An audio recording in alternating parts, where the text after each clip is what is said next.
Thunder Grunt.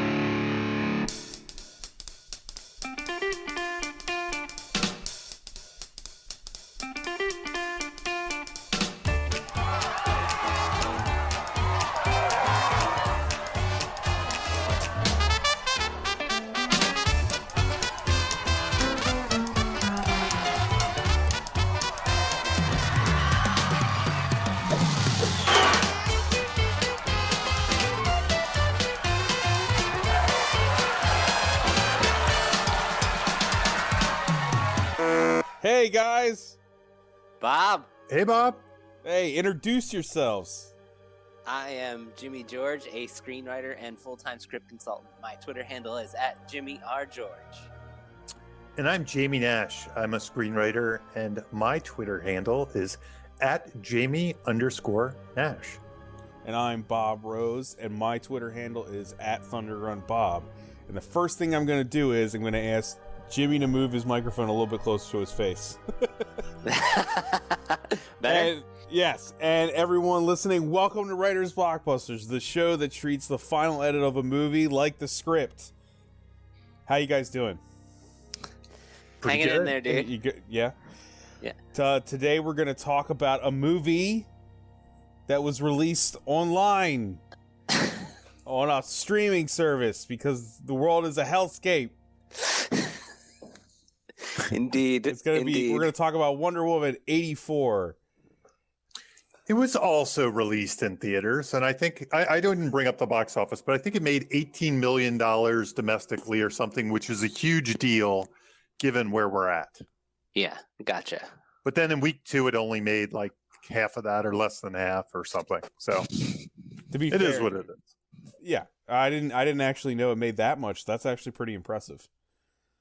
And that's just U.S. or is that global, Jamie?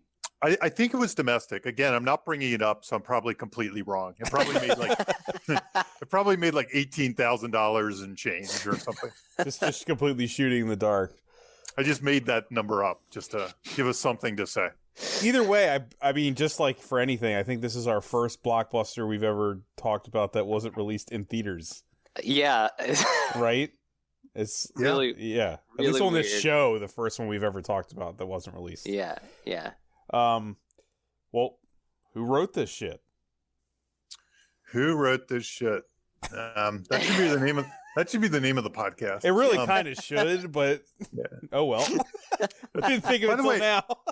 I don't think despite where we may go with this, that's what we always say at the beginning of this, where I don't know that we ever voice our topic headline that says that or not. But Yeah, that is the very first.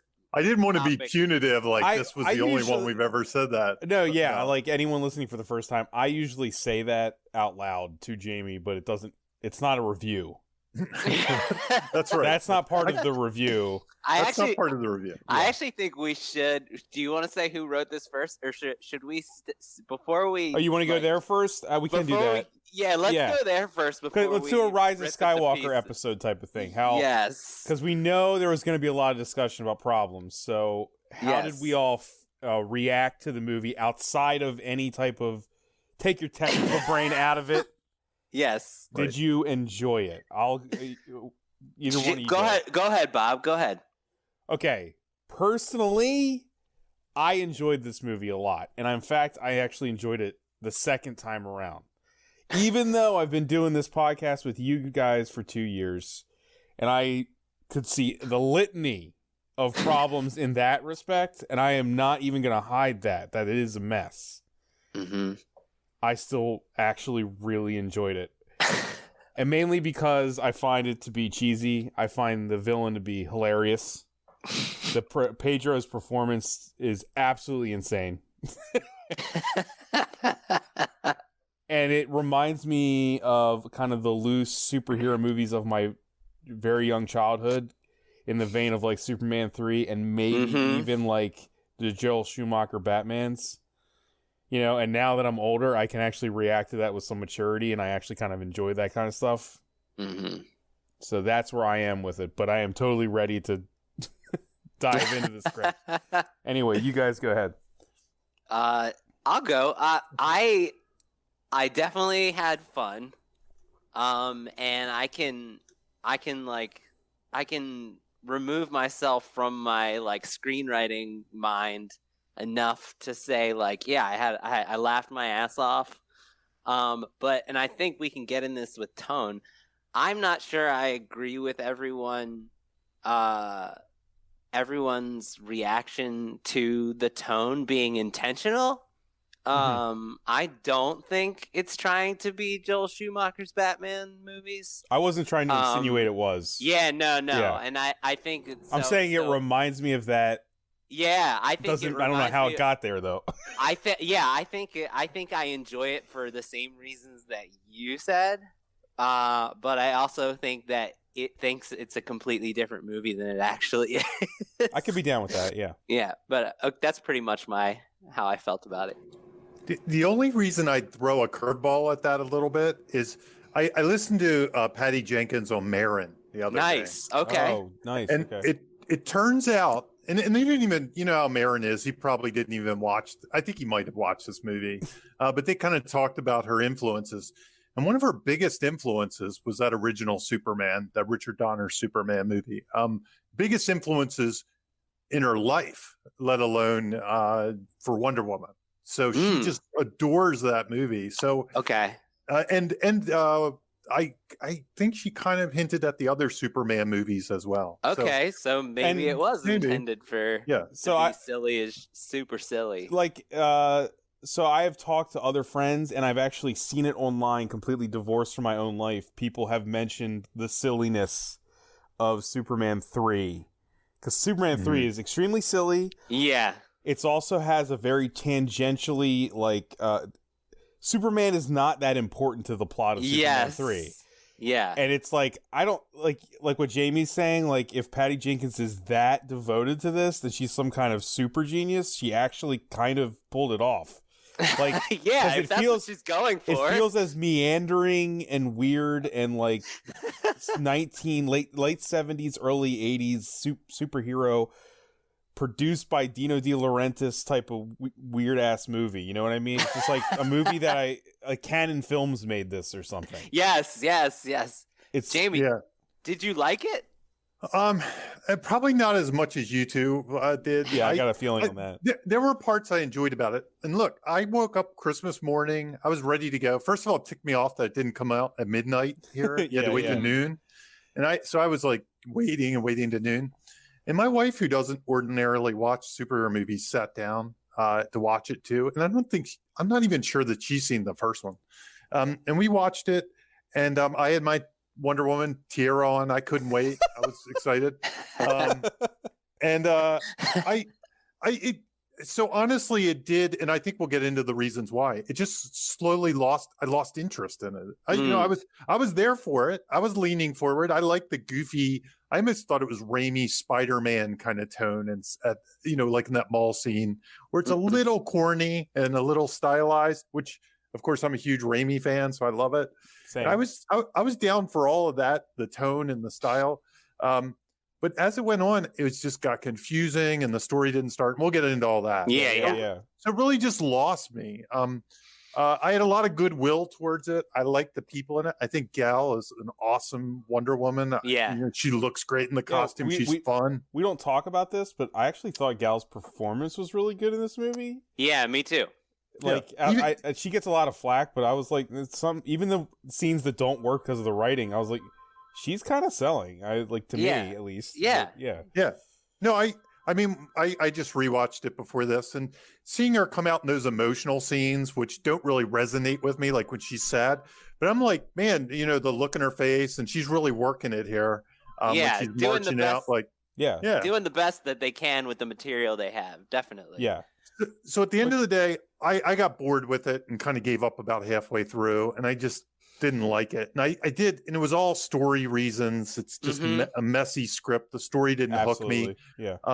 So it's all the reasons that we'll discuss on this that I didn't like it, I think. And ultimately I'd give it not recommend. Where on the flip side, like Rise of Skywalker was equally messy, right? But that movie moves so fast. It was kind of the opposite of what this one does. Like that one had as many issues, but it just barreled through. From a pacing standpoint, yeah. So I never really got bored or lost interest. Not that I will even talk about this, but I'd argue that I'd still rather have this movie because Rise of Skywalker has 40 years of baggage, and it does what you said. It's true. And this movie has one movie of baggage. And you know what I mean? I can't enjoy Rise of Skywalker anymore. In a weird sort of way, I might rather watch this movie again than Rise of Skywalker. I'll say in a this, weird sort of way. The second time for me actually was more enjoyable with Wonder Woman 84. I mean, yeah, I actually enjoyed it more. Kind of agree with that. Yeah, I mean, like grew on me a little bit. I saw what Patty was trying to do a little bit more, but without talking about the script and everything, Part of it was because I already, when you're watching a movie for a first time, you're waiting for things to kick into gear or make sense. Yeah. And then when they didn't come and I started to lose track. Whereas the second time through, I had my arms around it so I could kind of look at the individual parts. Yeah. But yeah, so with that, I'll get to the writer, I guess. So Patty Jenkins actually wrote this screenplay with Jeff Johns and Dave Callahan. The first movie actually had, who was the guy's name? Let me look him up. Why I don't have this up on my screen? Alan Heim? Is it? His name's like Alan. Is it Heinberg? I don't remember. I don't know who wrote the first movie. So the first movie had Alan Heinberg. Let me make sure that's his name before after I've said it 3 times. I'm sure we're coming from a place where all of us like the first movie, probably except for the third act, right? Like that's I like the first movie. Yeah. So Alan Heinberg wrote the first movie, along with a story by Zack Snyder, and he apparently was somebody that had written Wonder Woman comics before and things like that. But for whatever reason, which happens when you go to sequels and the director comes in, because who knows, Alan Heinberg could have been involved, and I don't know this for sure.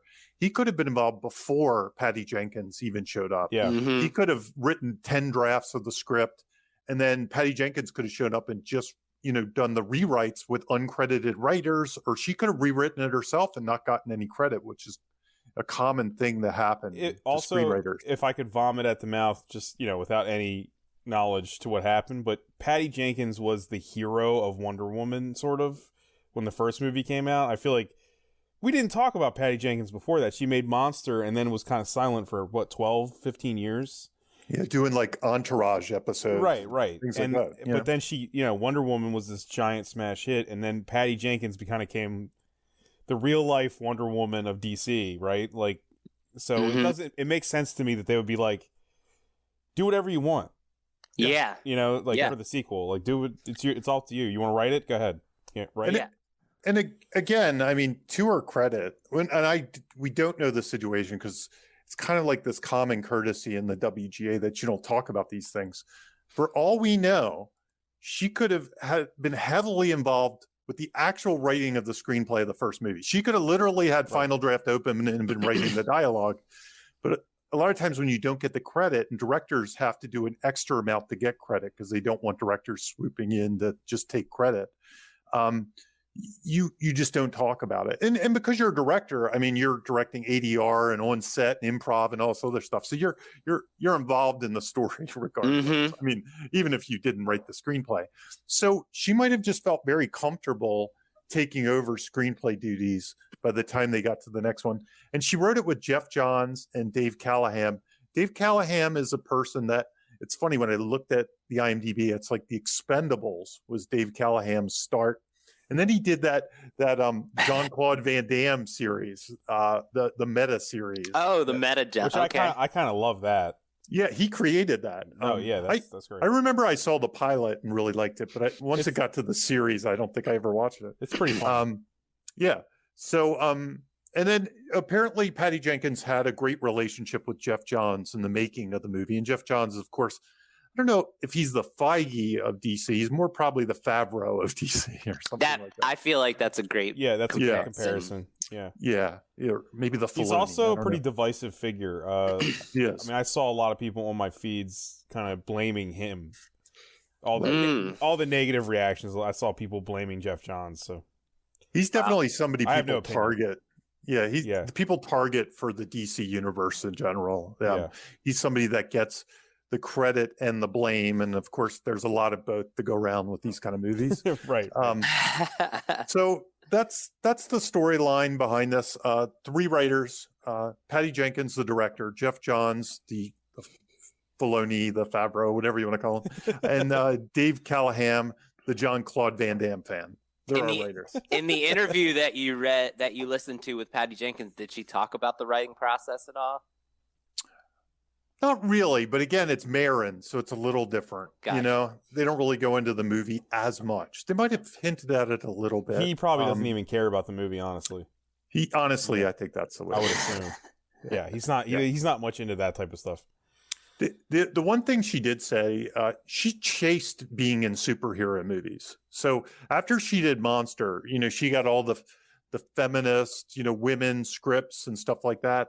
And she said that while all those came to her, she wasn't really interested in doing things specifically like that. Like, she really wanted to do a superhero movie. And again, it went back to her Richard Donner love and things like that. Wow. Okay. Where she could write about women, but she could write about women not just about women, you know what I mean? Mm-hmm. But write about women in other Right. genres and doing things. Yeah.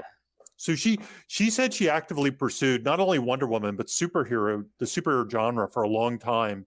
And she had been involved in a Wonder Woman project and then fell out of it and then came back in the Wonder Woman project. I got, you know, and I know it's not exactly script, but when it comes to superhero movies, I hope that the reaction to this movie doesn't. I want more Patty Jenkins Wonder Woman. Like, yeah, me too. Like, you know what I mean? Like, the script problems aside, like what you just said, her passion for Richard Donner Superman comes through, and I want more of that. And I definitely want more Wonder Woman. So, like, Patty Jenkins is the one thing that came off to me from the interview. I suggest you seek out Patty Jenkins interviews. She's really cool. I like her a lot. She like kind of comes from a punk rock background, and she did music videos and camera and stuff like that, and just kind of slowly worked her way into doing stuff she loved and continuing forward. So I got a great vibe from her. She's super cool. Also, the question would be: Is she a writer? It's a valid question. It's a valid question. It's not. Yeah. As we writers know, this stuff's harder than it looks. It definitely is harder than it looks, and I'm sure Patty Jenkins knows that too. But even especially on this big blockbuster level, right? It seems like it would be simple, like, oh, how can they screw that up? But there's so many ways you can screw it up. And it's might not be anyone's particular fault, even. You know. No. There's a lot of politics involved. Mm-hmm. A lot of expectation management, all that kind of stuff. So you gotta service, you know, a lot of different, you know, kings when you lots of masters. Also, I wonder if, because of the runtime, the runtime would have been different if they released it differently in a different time. Like, I don't know what happened since the last 10 months of the movie's cut. We have to treat the cut like it's the script, but I wonder if the cut would be about 10 to 20 minutes shorter if they weren't. If, you know, like HBO Max are like, just let it, whatever. You want that? You can have 2.5 hours. Go ahead. Right. But if it was in theaters, they wouldn't. They maybe want to take that out, right? Yeah, like I was wondering if that Christmas. I thought the same thing. The Christmas scene. Did they tack that in? If the Christmas epilogue, was shot post-pandemic with the plan to release it for Christmas, you know, leave that little bow on top of the movie at the end because they're putting it out at Christmas now. It almost feels like they had that ending and then they changed the season for when it was set for the release. But I don't know. Digital snow. Yeah. They put coats on everybody. CGI coats. Yeah. I think that might. I think that would have still been there. Maybe not Christmas though. That's what I'm saying. Yeah, I feel like they might have had that moment, but they put a Christmas paint on it, right, Jamie? That's right. Well, I mean, I think this is a good segue though to talk about the opening. Yeah. Because the opening is one place that online they've said that they tried to get her to cut the one of the openings because it's kind of got a double bump opening, right? It's got like 2 back-to-back cold opens. And I'll tell you what it reminded me of a little bit. And I go back to this movie a lot for this. the third Indiana Jones movie. You know how that has that double bump, sort of? They're integrated more in that movie, but it's got the River Phoenix, kid opening, which just has the kid opening, but then it flashes forward to him on the boat, still fighting for the cross of Coronado. Right. So it's kind of got two things where either one could, in theory, be your opening. This one isn't as smooth as that. I mean, it's not like she goes from throwing that spear to trying to capture the spear or something like that. No, but it definitely feels echoes. like, it definitely feels like it's got the two opening issue. Yeah. What did you think? But the opening is of her is for her character, and then there's the actual movie. Yes. Right. Yep. Yeah. What did you guys? Yeah. What were you gonna say, Jamie? Sorry. Was the question? No, it's okay, Bob. It's not so much of a question, but honestly, my gut when I watched it. Now, I have to say, and I understand why they did the first opening, the island, because that's the only part that reminds you of the first movie, and the part everybody really loved about the first movie, which was the island and the women. When I watched it, I wasn't very engaged in that, and there are a couple reasons why I wasn't engaged. One, it didn't feel like, I don't know, I wasn't engaged with the goal and the stakes, and there was no tension for me. It was just like I was watching that's what we're specifically talking about. Yeah, the kind of Ninja Warrior. That's exactly what I was like. This is Ninja Warrior, and it to me it felt just like a demo reel or something. You know what I mean? It just didn't feel like, I didn't care about that girl winning the tournament or anything, and I kind of knew she would win if she, it was just. I think the first movie already, it's well covered ground with the first movie that Diana was special among her people, so we don't need to be reproven that, but especially for 11 minutes. Yeah, it's 11 minutes. It's also there. It's really just about what Robin Wright says to her, right? That's what the scene is. That's the important part of that scene, because that's supposed to echo at the end, right? Yes. Yeah, and it that really... aside from that, I'm saying the intentions. You don't need to see her do Ninja Warrior. You just need to have a moment where Robin Wright says the thing about truth. To me, that was part of the problem. Was once she said that, it felt like instead that was justifying the scene as opposed to setting up what was to come. You know what I mean? Right. Almost like it was retroactive. Like, well, why is this scene here? We'll have her say the theme in the end. The only thing that the theme, and then you see a glimpse of the armor on the statue, but like you don't really need to see that glimpse for many reasons.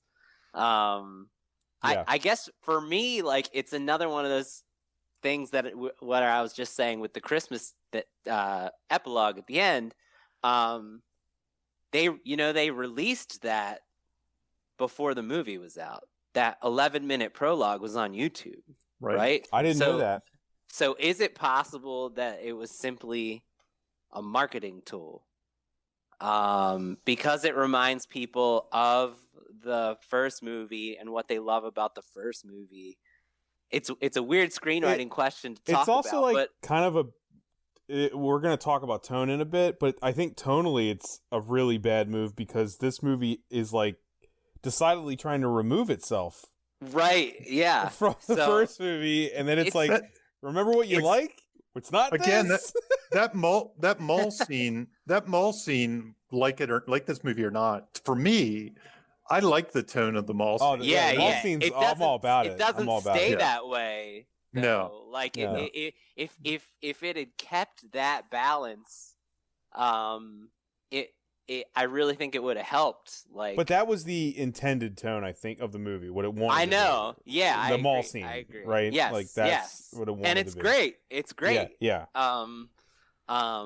But no, I don't think it's like that prologue is consequential at all, and it's so expensive too, which is weird. Like, it's weird that they would put so much money into something, and there wasn't a conversation, or maybe there was. Like you said, Jamie, you don't know which masters they're serving in these situations, but like somebody at some point had to say, like, why do we need to spend all the money on this? So, like, what is the purpose? And they probably gave Patty Jenkins the free will do whatever she wanted, right? I mean, Yeah. We're kind of dancing around two things though with the cold open, and this is why I wanted to bring it up. One is tone. Where does this one sit? Where does this movie sit? Like I said, it feels like it wants to sit somewhere in the Raimi Spider-Man kind of era, maybe even a little bit, even I don't know if it's sillier than that or right about the same. It feels like it's hard to judge because you get farther into the movie and then it's like, we're dealing with like the weird stuff with the foreign countries and everything. All right, well, this is not trying to be silly anymore, and then it gets silly again, and it's very odd. Yeah, like her earnest speech in the end that goes on and on and on, where she's saying it almost sounds like a perfume commercial. It's like truth is beautiful, and everyone, all we need is truth, and the world was beautiful as it was. It's like, what are you talking about? Like that. I couldn't really see that in a Spider-Man movie unless it was like Bruce Campbell doing it and we were supposed to laugh at him. I don't know. Yeah. Like that part, it does get a little overly earnest, but in some ways, I guess Richard Donner got overly earnest toward the end as well. I think the Richard Donner movies don't hold up for modern cynicism with most people. Yeah. So it tracks for Patty's intentions. If that's what it was. It tracks, but we're still talking about the cold open though. Tonally, why doesn't it hit? Is what you're saying? Yeah, well, I'm just kind of expanding that discussion because the cold open is. There's two things with the cold open. There's tone because it gets serious, to kind of goofy, to whatever, which I guess is in keeping with the movie.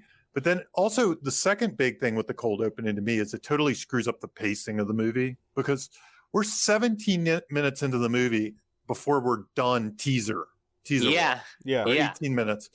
So we don't even know what the movie is because really it's when Diana walks into the Smithsonian. That's when we're really in setup mode. Like, here's what she's doing. Here's who she is. Here are her friends. Right. Yeah. So the mall scene, as awesome as it is not story.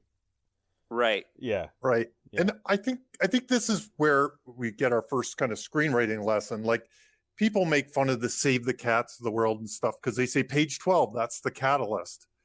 But when I read bad scripts, when I read scripts from people that are kind of new to it, that are learning, this is one of the problems, is they'll be on page 30 or something, and they'll still be introducing characters, setting up the world, where they work, who their friends are, why they're sad. And I'm 30 pages into something that I want to be done in an hour or whatever. That's kind of what this movie does. Now, this movie has an advantage because we've seen the original. We love the stars. We know who Wonder Woman is. So we're excited and we're waiting for things to get started. But it also kind of works against it because we know all those things as well. We don't need that. Yeah. So we're kind of like, what's this movie's going to be about? Who's going to be the villain? As an audience, we're asking all those questions. And that's what those structure diagrams do for us. That's why on page 12, you're supposed to put the catalyst. Now, whether the page 12 it happens or page 15, it's okay. But when it doesn't come to page 50 or page 40, this is what you see in amateur screenplays and ones that typically don't work for pacing, or independent ones that work for all the wrong reasons. To the rule, though. I mean, of course, always. But Wonder Woman 84. We've talked about those exceptions on the show, even. But in this case, Wonder Woman 84 isn't Rocky, though. There's a difference. Yes, There's a difference. Yeah, exactly. It occasionally works. It occasionally works, like an independent film or some, great movies. Sometimes it works. This is one of the ones where it feels like you took the risk and it didn't really pay off. To me, I mean, that's my opinion. This feels like what I get from amateur scripts when I go back and say, look, your story's not starting to page 50. Right. Cut it back. Right. Yeah. Yeah. Well, the one thing I wanted to ask Jamie, especially, is that, because I think it's pretty obvious, but you always talk about your Batman scale of tone. I know we're kind of pushing it back a little bit, but where do you think this sits on your Batman tonal scale of movies? It's hard. It's a little bit hard to place. So just to give you the scale, like we always say, Adam West might be at the 1, and Nolan might be at an 8 or something like that. And there's probably still some movie that'll be a 10 that's super serious or something. I think the Schumacher movies might be a 3 or a 4. So I think it probably 3. Yeah. falls in that range, the 3 or the 4, if I had to Okay. put it on that range. I don't know. What do you think? Does that make sense? I think it would sit somewhere between Schumacher and Batman Returns, in the middle somewhere. You know what I mean? Like, Yeah, it's hard, yeah. like what Jimmy said, like what it wants to be versus what it is, and then Yeah. you kind of put it in the center there. I think it wants to be in the middle of the Nolan and the Schumacher, but it tends to instead keep going to the 3, right? So like that's like what we've talked about with this tool is like you kind of can teeter between, if you set your tone scale right when you're writing and you're coming up with ideas and you say, okay, I'm gonna make this a 3 on the self-awareness humor scale, and so you can have things that are on the 2 and you can have things that are on the 4, but when you start introducing things that are on the 7 or 8 of seriousness, like the geopolitical stuff, right?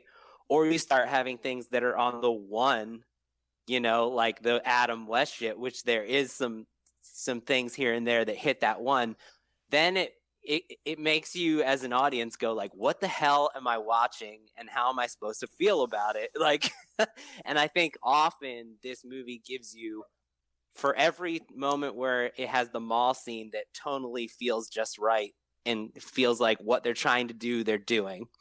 You have the moments where, like, you know, there's like like stuff happening in the Middle East that's like super serious and sort of timely, oddly, and like just betrays all that fun, right? And so like I think it's trying to be like a 4, and but those 1s and 7s that hit here and there throw it off. That's what I feel like.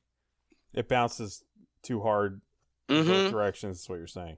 Yeah, often what I do is, you know, because tone is like, genre and tone are like the hardest things to nail as a writer, especially for people who are just starting out. And I read a lot of scripts that like don't know, they don't even have a number, right?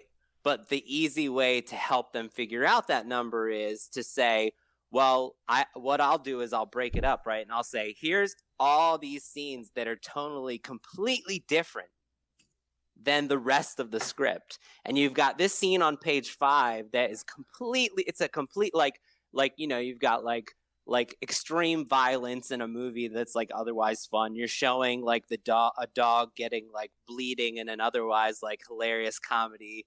And I'm like, so then I'll point out those scenes and say like, is this the scene? Is this the way you want this movie to feel, with the dog bleeding while we're also supposed to be laughing?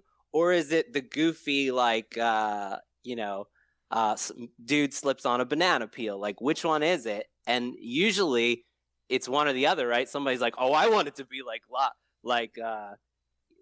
like insanely serious. And you say, okay, well, then you have to recalibrate the banana peel scenes to match that.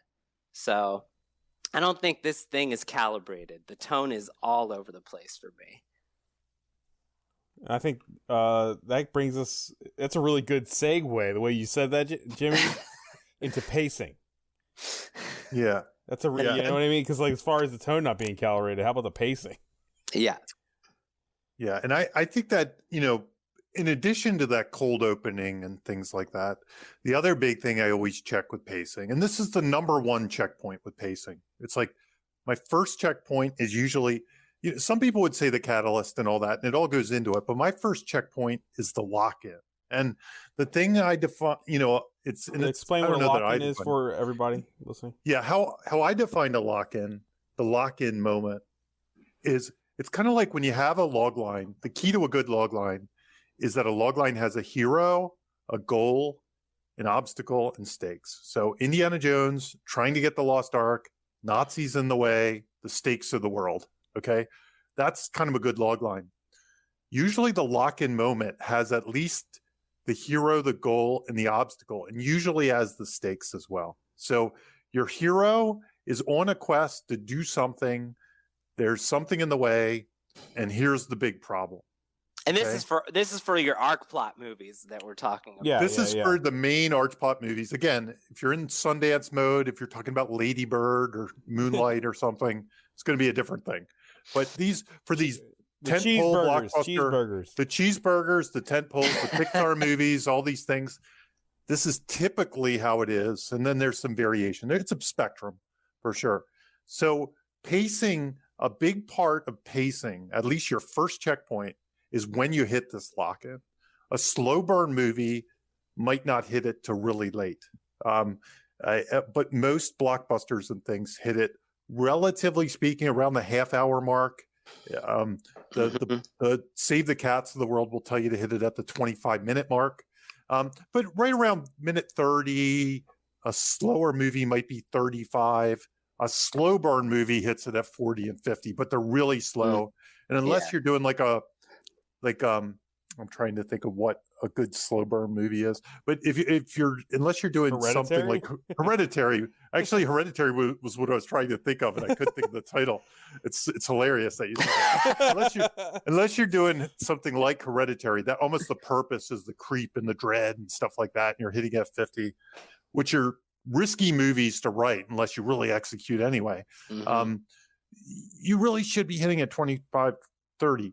When do you think it hit the lock-in? Because it's very tricky, and I have kind of two theories on this that it'll talk about goals and plans a little bit.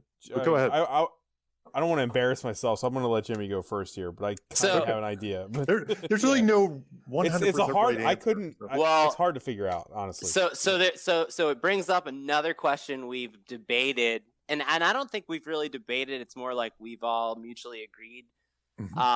In Groundhog Day, we talked about this, and in Back to the Future, we talked about this. What is the lock-in? Is the lock-in the moment that the audience knows there's a problem that needs to be fixed? Or is it the moment that the character knows that because in Groundhog Day, there's an entire sequence that we know he's stuck in the same day and he doesn't. And there's like 15 minutes after what we define the lock-in of Groundhog Day when he wakes up on the same day, and we know that for 15 minutes before he does. Marty is stuck in 1955, and that happens 15 minutes before he realizes he's stuck in 1955. So for both of those movies, the lock-in, we had mutually kind of discussed that, like, the lock-in was when we knew that there was a problem, that because we feel the stakes, we feel the urgency, we know what the goal is, even if the character doesn't yet. Yep. So in this movie, it does that.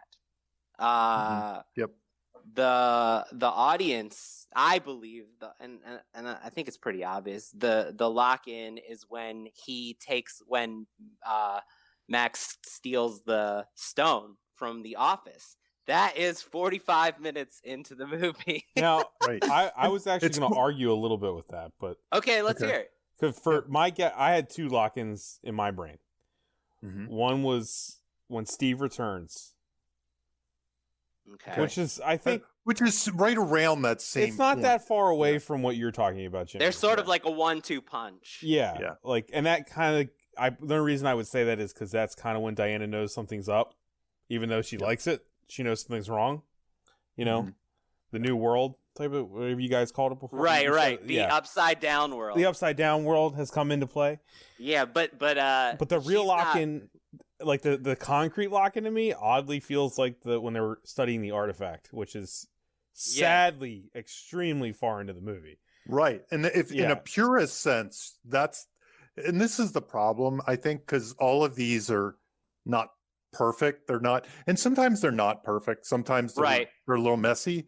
But because none of these are perfect, that's why the pacing takes another hit. So even on top of the fact that it's 45 minutes late, we're like, okay, even if you say, hey, we know what the tension is. We know there's going to be a showdown.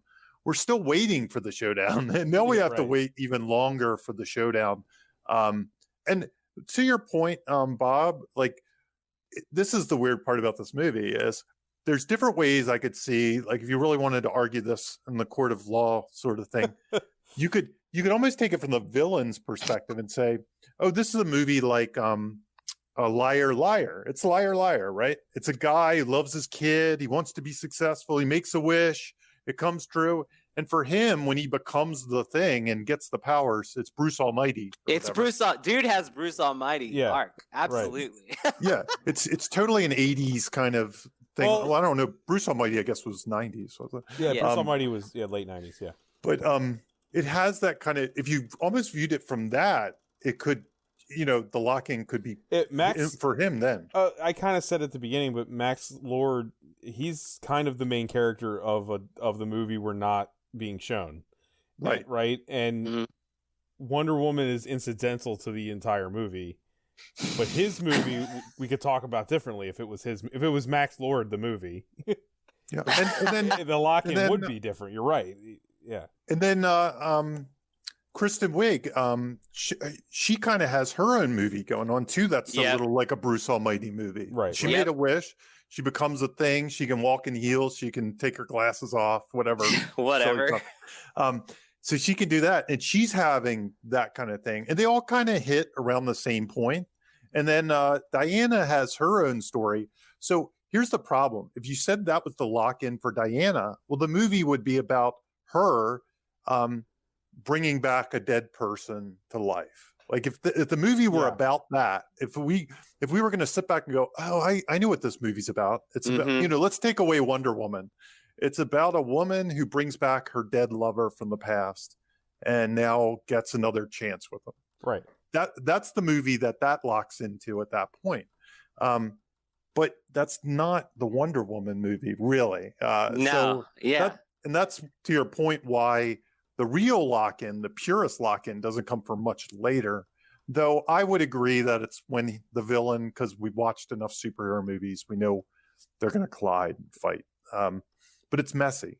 And that's why messy. That's why pacing is like, okay, he made the wish. Now what's his plan? What's his plan? What's so scary about that? So what? Right. It's a hard one to tackle because you just said it, Jamie. Like, it's kind of 3 movies. Mm-hmm. It's 3 movies, and I don't say that lightly. Like, it really is 3 movies of material smashed in one. And instead of being cohesive and having a really smooth connective fiber, they're all competing with each other. Yeah. For what we should care about most, instead of trying to make them equally important. Right. And I mean, this is another writing instructive thing. So when you have stories and you're making your log line and you have a hero goal obstacle stakes and you decide, I don't think that's what this movie is totally doing, but let's say you decide you have 3 stories going on. It's not just one hero. You have 3 hero goal obstacle stakes. So you can't make a log line. Well, here's the problem. Then you have to set up each one of those stories. Yeah, right. Every one of those stories needs their own homework and play when they all get it. And that's what they get. And that's what takes 45 minutes. That's what takes 45 minutes. And then you tack on 2 cold openings in front of that. Yeah. And that's really not what the movie's about either. They're not really 3 stories. It's really about something else that's going to happen later on. That's when you run into pacing problems. Mm-hmm. Yeah. Pure and also simple. Also the reason that we're having such trouble finding theme, right? Like, yeah, because they all have their different themes. Each one of those ABC stories has a different theme. And I think that's why we get to something really vague, like truth is all we have. Right. Yeah. It's like, you could look at each individual story of Max, Diana, and Barbara, and they all have a pretty clear theme that they're going for, right? Like, probably if I didn't I didn't diagnose it, but I'm sure they would be easily trackable, right? On individually on their own, but how they themes. Speak to the whole piece, they're sort of competing because they're not really working in. No, tandem. that's what I'm saying. It's like a Thunderdome of themes. Yes, it's like it's 3 themes enter, no themes leave. It's like, okay, Bob, I'm going to use that note in the future with my clients. This is a Thunderdome of theme. Yeah, right. It's a fight to the death. Yeah. Yeah, because you're absolutely right. The 3 different themes are very, one is about like greed and taking from others to get what you want. Kristen Wiig's, hers, I don't quite know like in a surface, she's not really asking for anything that horrible. Hers is like self confidence, self-love. It's about self-love, confidence, Self-love, actualization, that type of thing. Yeah.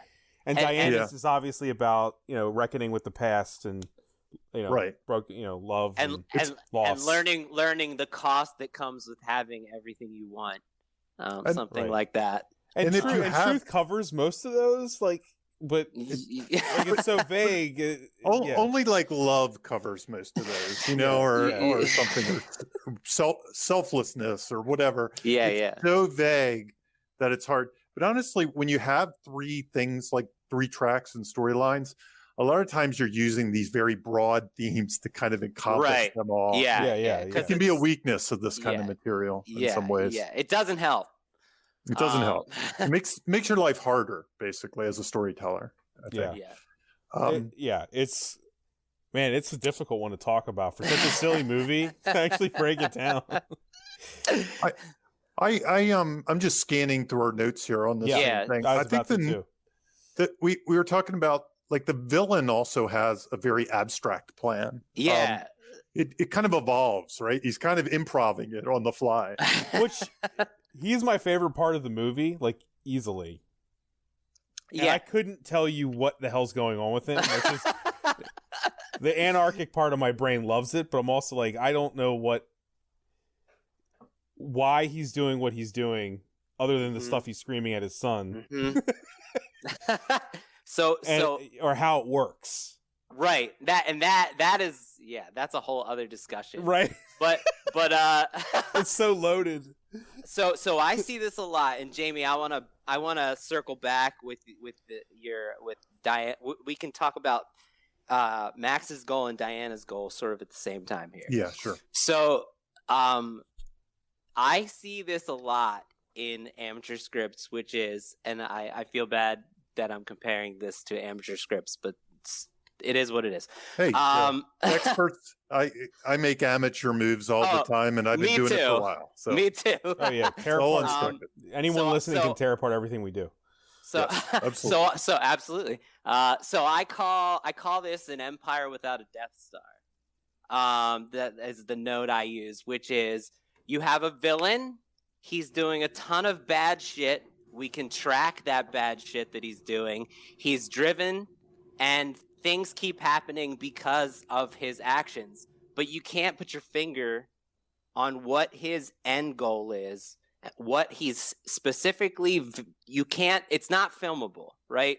His goal is to grant as many wishes as possible, and the reward he seeks is more. That's all it is. Now, more. Let me interrupt, right? Because this is where the movie actually gets more confusing. Is that there's a small thing that it was either edited out or left in where he has this health obsession. Yeah, we're talking about we talked about comic obsessions or villain obsessions before, but his obsession on the side of this whole thing is his own physical health. It almost feels like there's a draft or even scenes they shot where he actually is dying or something. Or maybe even becoming the monster or something. Or he wants to be, or he just wants to be, immortality is his goal. Yeah, like that's what I mean. It almost feels like he's taking vitamins. When we meet him, and health shakes. Like you said, he's got health. He's got these never defined health issues. And it almost feels like there's a draft of this movie where what was motivating him was that he's dying. Yeah, he's got like 6 months to live or right. something. And then they just kept take his shortcut. They kept all the goofiness that was grown out of that, but they removed the actual motivation for those antics. The thing is with Max Lord, and I'm saying this as somebody who loves it, is that it's the health thing. Then it's also like he doesn't want his son to view him as a loser. Right. And then he also wants like ultimate supreme power on Earth. Right. And it's like that's three different very separate things, right? Like And so I think the movie is doing its best to make it a filmable goal, right? They keep changing what that looks like. When all they needed was to create this sort of image. Because I mean, the dude's got a vision board on his desk. Like they could have just given us a vision board for the like from Max's standpoint that he was trying to reach. When you have an empire without a Death Star, like the reason that we are able to root for a hero when there's a villain, when there's like an arc villain, is because we have a visual thing that we can root for the hero to stop specifically, right? And that is like we want Luke to blow up the Death Star, right? Yeah. If you take away the Death Star, then how does Luke win? How does Luke win? What does victory look like? So since there's no visual victory for Diana in stopping him, it keeps you from being able to feel anything about his goal and plan. By the way, this is another pacing issue because when you don't have that, you feel like things could go on forever. Right. Because he could just keep going on and on and on and on. Right. And we don't have this feel like it's focusing or narrowing in on something. Right. So that's another pacing issue. That's another thing where you're like, I wish this movie would kick into gear and kind of pull me along for the ride. It's like you're surfing, but you can't catch the wave. You know, right. It's really if I could also, Jimmy, you said the thing about the visual goal, which in these types of movies, the one trope that everyone makes fun of is there's always like a sky beam. Yeah. The sky beam is a visual goal that always signifies like when that beam is gone, everything is done. It's going to be okay, right? And I find this movie actually with that in mind, it's funny because there's no sky beam, but they still found a way to put a beam. They did put the beam stand in. If it's not in the sky, it's on the character instead. It's like it kind of wants to have a sky beam, but then it finds a way to make it more confusing. It understands it needs that, but it doesn't understand why it needs that. Like I'm just saying it's also funny. The visual task has been moved inward to make it even that much more confusing. So, like Max doesn't know what he wants. so like, oh man. So with that in mind, like it's sort of like this the goal and stakes, they all go around. Jamie, if I didn't mean to cut you off if I cut you off at all. Sorry if I did. Like what is Diana's overall goal? Like, I think you have to ask when. When? Because it's either keeping Steve forever or getting vengeance. It's weird for what she right has to deal with. Right after Steve Trevor, she kind of gets this idea like, we got to get to Max Lord to stop him because this could be dangerous. Right. It's like it's kind of generic, like what she has. It's just an overall sense that this could be this power could be dangerous in a mortal's hands. So it's like, we got to track him down. So I guess the theory is her goal at that point. I mean, it's very loose. Is to get the wishing thing back, the MacGuffin back. Right. Yeah. But because we as an audience already know that he's become the wishing thing, it's not a great goal to give the character. Your hero, right? Right. Yeah. You don't want We're the ahead audience of her. to be ahead of a superhero. I was thinking maybe they should, to fix this in editing, maybe like when she's on top of the car and he says you're looking at it, that's when you could edit in the flashback of him becoming one with it or something. Yeah. So that it's hard just like hearing you explain it that way, Jamie. It really makes it. It's another reason why it feels like the movie lags, right? Because like you feel smarter than her, and you're not supposed to. But I hate to say it, but it's another pacing issue because now we just need her to catch up with us before the movie can get going. It makes the whole car chase sequence like we know that the end of the car. We already know the end of the car chase will give her nothing. Right, exactly. Like Jamie, I thought this was a good time, and I'll bounce off of this to give the audience a refresher, and for anyone who hasn't heard it before, of your exercise that you give your students about defining a goal. Okay. You want me to do it? Yeah. Yeah. So what I usually try to do when they're at the conception phase, at the log line phase, and they're coming up with their hero goal obstacle stakes, again, the log line, By the way, when I have them come up with that, I'm less interested in the log line because people get caught in the poetry of log lines. And I'm really more interested in them saying, who's the hero? What's the goal? And whether they come up with a log line or not is almost extra credit. But when they come up with a goal, instead of like to be happy, which is kind of like what the villain's goal is in this, right? To get is just whatever, it's like very vague, to be happy, to be rich, whatever it is. Instead, I try to give them something that they could take a picture of, the person almost holding the trophy or slaying the dragon or something they could either draw in a picture or they could find a picture on the net and show it and say, here's the hero achieving the goal. They crossed the finish line. They won the trophy. They did they blew up the Death Star. They made it back to the Twin Pines Mall in 1980, whatever. You can take a picture of those things. Dorothy waking up at home. Those are the kind of things you can take a picture of.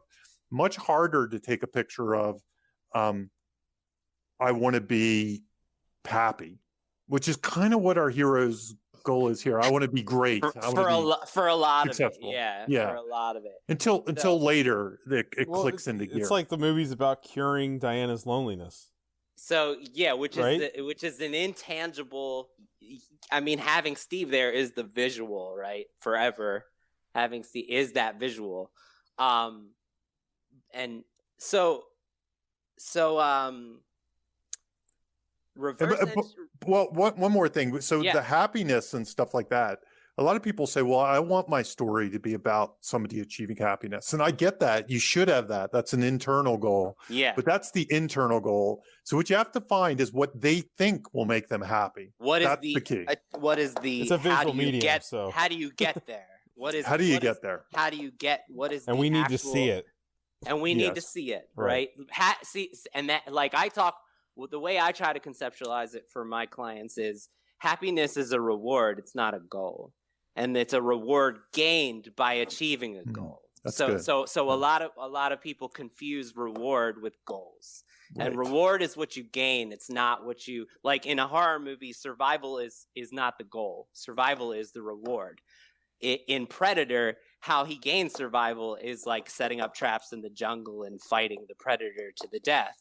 And that is the goal. You blow up the Death Star, you end fascism. Ending fascism is the reward. Right. So, but a lot of people in their log lines, they skip over what the goal is. They don't figure that out, and they put the reward and fascism as the goal. And so those are two separate things. So in this movie, you look at like we talked about like in the Matrix, Neo's goal is to gain control of the Matrix. Like that's the actual goal. To gain control of the Matrix. In this movie, how she actually defeats the villain is she gets everyone to renounce their wish. That is the goal, right? But like that's the actual action that Diana takes in the end to succeed. Now, the confusing nature of the movie makes me disagree with you a little bit. Here's where I don't understand, and it is a script problem. Max renouncing his wish makes him no longer the stone, thus renouncing all wishes. So the scene of all the people around the world renouncing their wishes is unnecessary. But it's a means to an end. I know, to get but him to you understand what I'm saying? Yeah. Her goal is for him to renounce the one wish that caused all the wishes. Right. But the movie doesn't even act like that's important enough. Yeah. So I went back, and Jamie and I were chatting about this before, trying to figure out where the fuck it's defined, right? And there's one scene, and it is 93 minutes in when they're in the Galaxy Records. Yeah. And they're looking through the book. Chris Pine says, Steve says, if we destroy him, all the wishes go back, or if everyone renounces their wish. And then that's 93 minutes into the movie. It feels like something that should be a midpoint, or Right. or a break into 2. To be fair, that's get Marty To be back fair, to the future. 93 minutes into this movie is sort of the midpoint. It's a long movie. It's 62%. It's kind of the lock-in in some ways. So that's oddly could be you could argue that's the lock-in, right? Absolutely. It's the first time they really have a definitive goal. And we have to kill this guy, or otherwise bad things going to happen, or whatever. Exactly. And then the next reason we don't feel that, like why Bob's confused, why you and I had to discuss what the hell the goal was before we started this podcast, why I had to go back and look at the movie again to try to figure it out, is because for the rest of the movie, she's not taking steps to do that. Mm-hmm. She's not trying to figure out, well, how the hell can I get everybody to renounce their wish if I can't figure out how to destroy him? There's no status updates toward that goal. That's what I'm saying. Like, if she, I'm not trying to rewrite it, but shouldn't she have been like, what if we get Max to renounce his wish? Exactly. And then that would make the speech at the end have like the goal of her basically talking to the guy. Like, there's no trial and error of that. Right. She just shows up and does it in the end with the lasso. Right. Like on her first try. And that's this movie does that. They don't define it for the audience at all.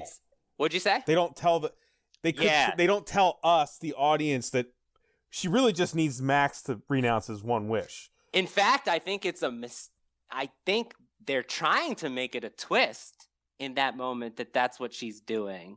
Like, they don't show you. It's like the real voila. What she was doing was getting everybody to renounce their wish by broadcasting her big speech to the whole world, right? Right. But they're not showing you that she's doing it. And since they haven't reminded us that that's her goal, we're not like rooting for her to achieve that specifically, so it feels like nothing.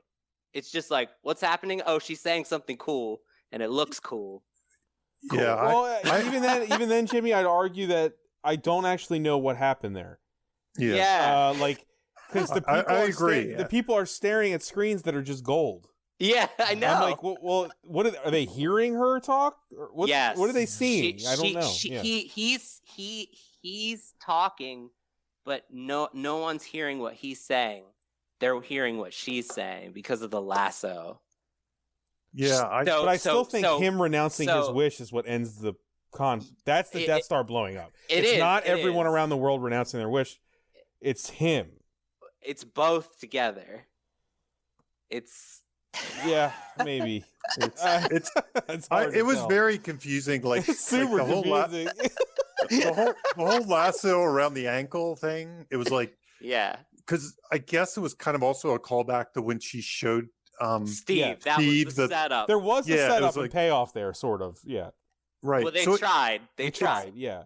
My gut said while we were watching Gal give that weird perfume speech that didn't mean much, the audience was somehow magically seeing their truth or something. Mm-hmm. Yes, all the people watching the TVs. Yes.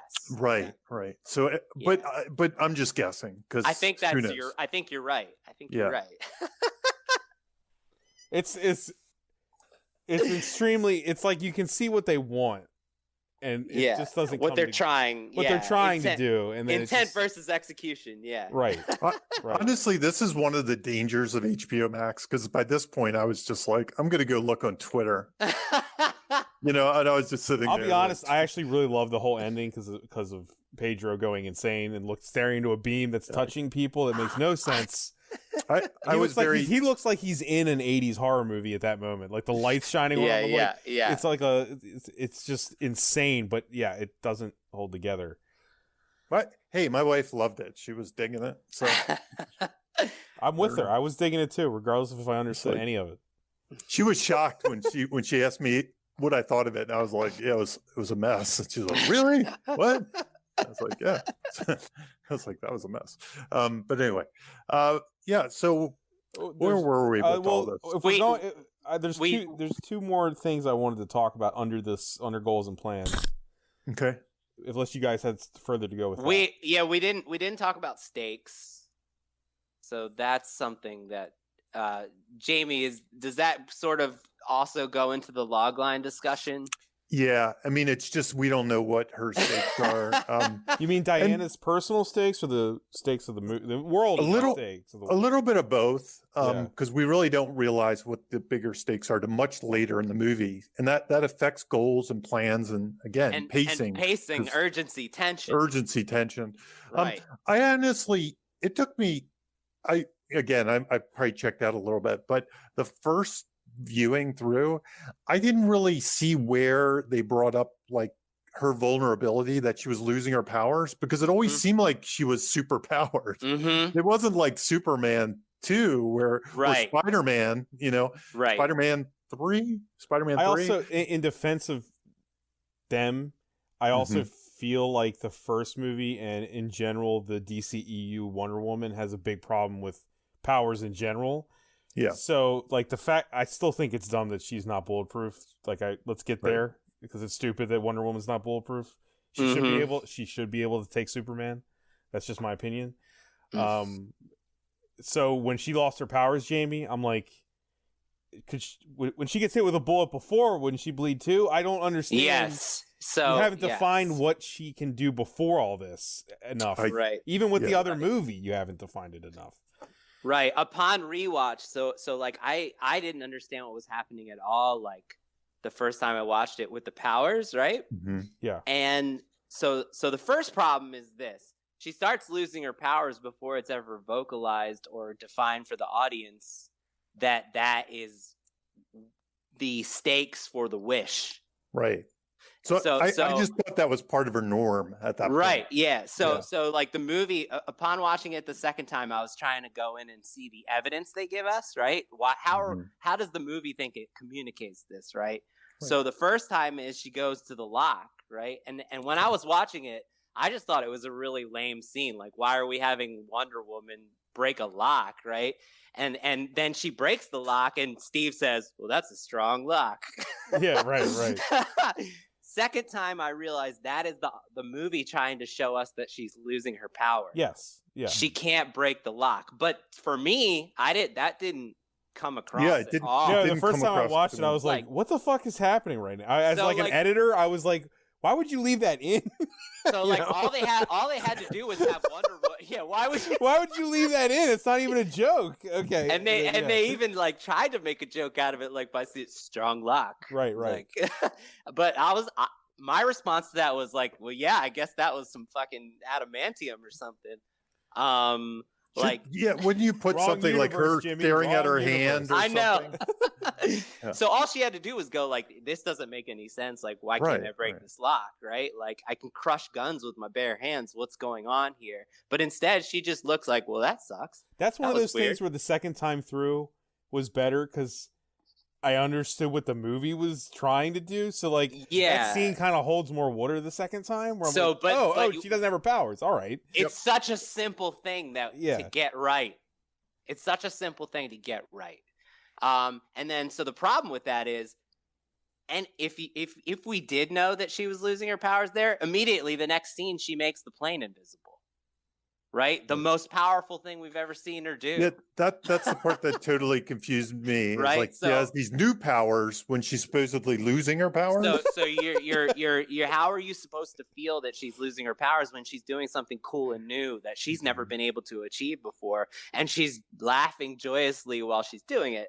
Also, no urgency or fear. Right. And that comes with its own problem of like setup and payoff too. Where the setup for the invisible jet is actually in the scene where she's like, oh, I did it with a cup.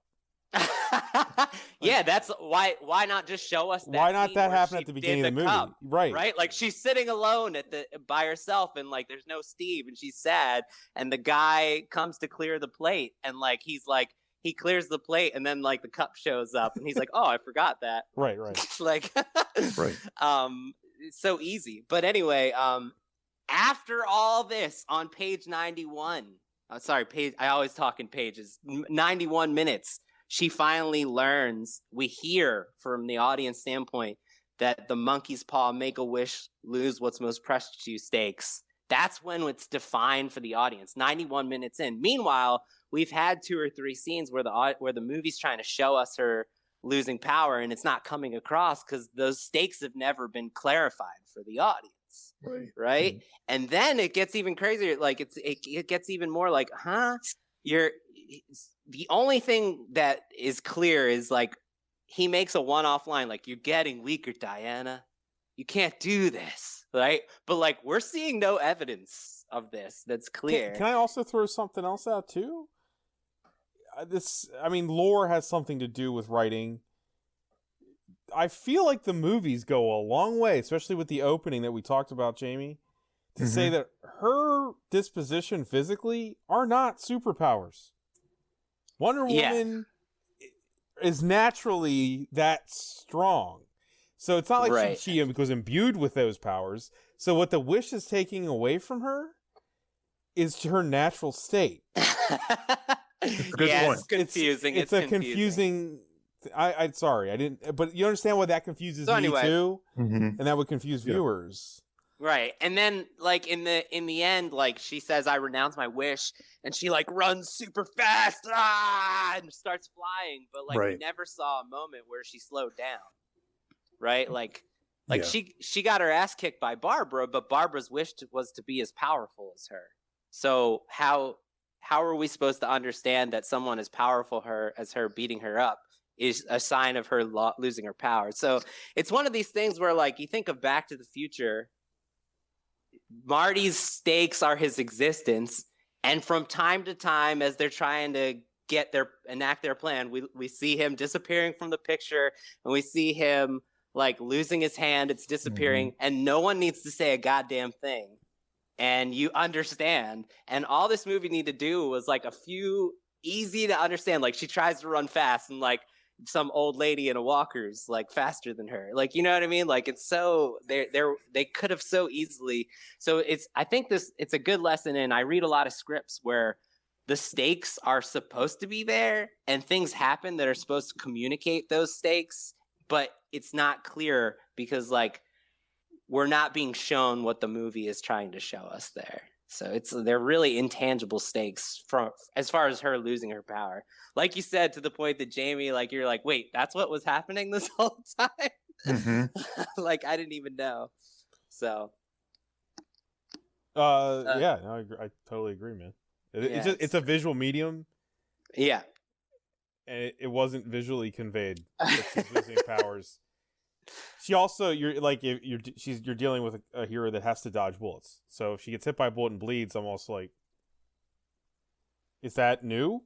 Yeah, she always would bleed, right? Understand. We've seen her bleeding, right? In previous movies, right, she just gets up and keeps kicking ass. Right. Yeah, so it's like, the one thing I wanted to bring up here that I kind of wanted your input, and if this is stupid, we can move on quick. But does this feel Jamie is now Mr. Save the Cat TV master, so this is a great question. Does this movie to you feel like it's TV writing? It feels like it's written like a TV show. It's just, I don't the only reason I say that is because of how incidental Wonder Woman is and how much Max Lord feels like a freak of the week or even a freak of the season. Does that make any sense to you guys? If it holds no water, we can move on. I was waiting for Jamie's contemplating. I like watching. It just feels like television. My only thing is, I think there are a lot of movies that feel that way. It's just that's true. The big, because you could stretch a lot of super like the Flash TV series Freak of the Week into a movie if you wanted to. So that's the only reason I'm not sure, because most movies do introduce like a villain, and then like, is it any different than, let's say, Spider-Man 2 or something? I don't. That's my.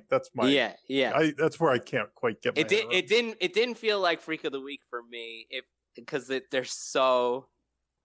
It felt like a season of a show jam packed into one movie. I could see a Spider-Man, a Wonder Woman television show looking just like this show. That's what I'm saying.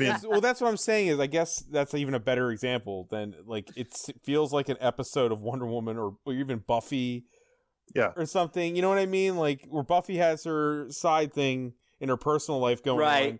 And then Right. somebody's going around the school doing this, making wishes, and Yeah. you know, and then Yeah, she has someone's to in get the school involved, making wishes. right? And it's like incidentally sort of crosses over. It's just know, though, television to me. I don't know. I think that mixes with the tone a little bit too. It might. It might. There's yeah. something I like about it. Like I kind of like the fact that it's like It feels old school.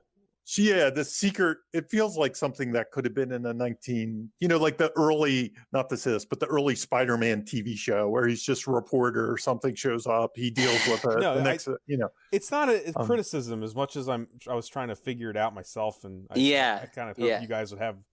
I think you're right, because it's like she's the working woman. It's already established. She has her office thing. It's kind of her gig. She's the sophisticated person, this makes me hiding almost in wish plain sight. If we're gonna just do HBO Max, just give Gal and Patty a TV show. Right. Like, why are we bothering with movies? Just give them their own Mandalorian at this point. Just do it. I'm down. I know. I'll be there every week. And you can let all that stuff breathe. Then you can let you can let all that stuff breathe. All of those things, all of those A, B, and C storylines. We can get the Steve body swap movie that's missing from the premise. Strangely enough, I could see in Buffy the Vampire Slayer doing the Max Lord story, but doing it in one episode, and it would just be super. You know what I mean? It's somebody gets the thing, he starts making the wishes, he gets a little too powerful, she has to slap him down. The end. Next week. Next week. That's what I'm saying. Next week we do Cheetah. There was something about this movie where I was just like, and then next time on Wonder Woman at the very end. I don't know why. Yeah. It's just yeah. It's some Jimmy's the one who brought up Quantum Leap, and that's. I thought you were kind of on the same track with me. You brought up where I brought up Quantum Leap. I'm sure it's a little later. Is it a little later in the thing? But it's one of these things, Steve. Like when you're gonna introduce a gimmick, a body switch gimmick, that comes with a set. That comes with its own checklist of promises that the audience is expecting based on our understanding of a body switch movie, right? It is an episode of Quantum Leap that you're supposed to give us in this world. And the movie doesn't even give us the moment when he leaps into the body or the moment when he leaps out of the body. The moment only gives us, they only give us the fun. Like, they don't even question who this guy is. Does he have family? Like, they don't give us any out on the town. Like, he has a girlfriend. And like he's out on the town, like, and the girlfriend like is like, who's this? Like, or like, was he dead? And she's in like a dead body, like Steve's in a dead body. Like the movie, it just completely ignores all that. The girlfriend also, walking in with Diana and him sleeping together. Yeah, I know. It's there's also some people have brought up some issues like morally with it and everything, but. I also find it interesting, too, that the movie felt it needed to even do the Quantum Leap. Right. Why? Because I'm like... That's the big question. The Rock can just do stuff. It could just make a new Steve, right? Like, it could just make him appear. Why did it have to be a guy? Yeah, why'd you have to steal his body in a guy's apartment? If you're not going to do the gags, especially... Yeah. Then don't introduce it. It even created some logic problems with me. Like, we'll get to the invisible jet in a second, which is like one of the most eye-rolly parts of the whole movie. But the whole reason they had to do it was because he didn't have his passport, right?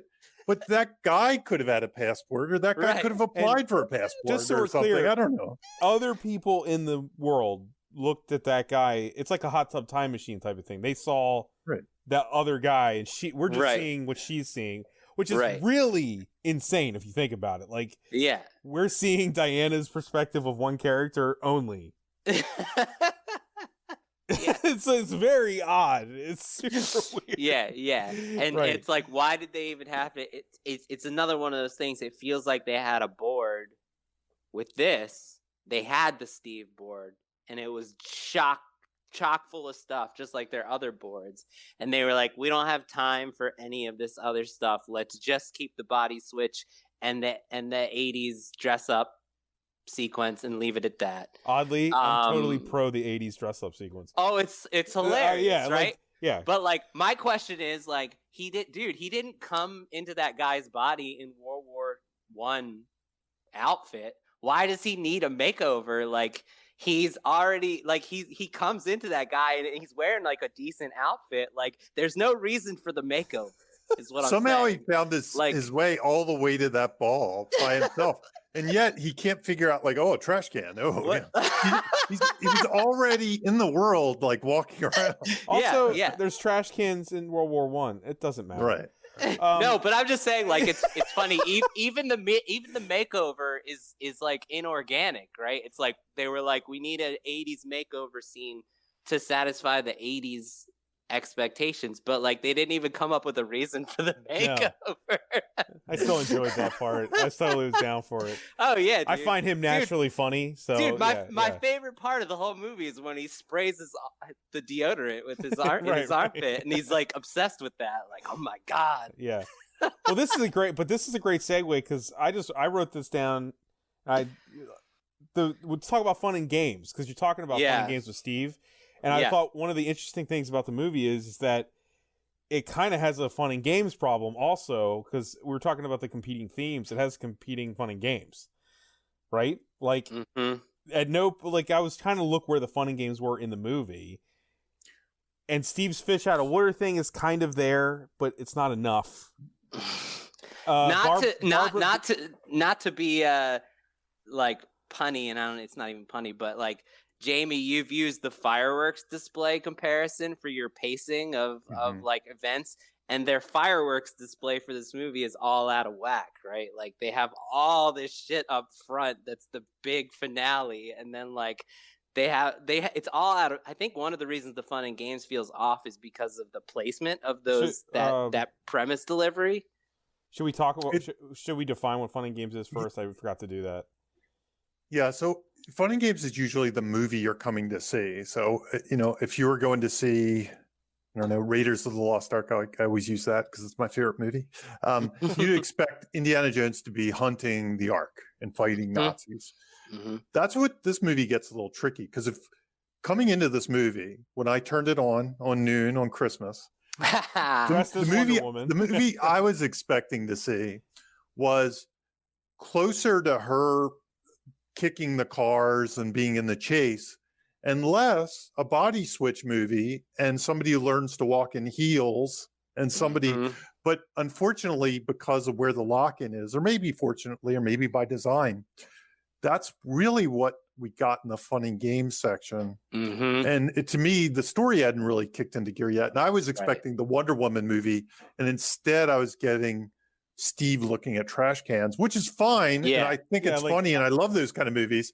But the first movie found a way to combine the two things, the fish out of water and the urgency. This movie, the urgency's put on hold to later, and we get the other stuff, and we're like, really? The shame for me is that this movie kind of does like this genius concept of switching the fish out of water from the first movie, and then we don't get to play with it at all.